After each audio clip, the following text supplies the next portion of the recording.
موعد وتوقيت مباراة الأهلي والمصرية للاتصالات القادمة في دور 32 لبطولة كأس مصر والقنوات الناقلة.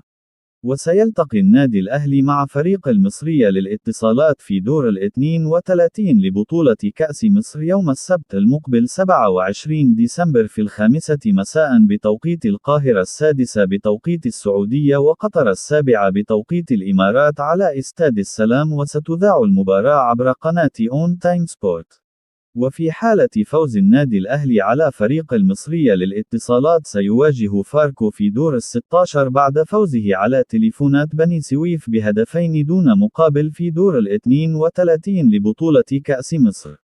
وسيلتقي النادي الأهلي بعد مباراة المصرية للاتصالات القادمة مع المقاولون العرب يوم الثلاثاء 30 ديسمبر في منافسات الجولة الرابعة من كأس الرابطة المصرية. ويسعى النادي الأهلي للفوز في المباراة القادمة وحسم التأهل لدور ال16، وذلك في رحلة الفريق نحو استعادة اللقب لهذا الموسم بعد الغياب عن المشاركة في بطولة كأس مصر في النسخة الماضية بسبب عقوبة الانسحاب.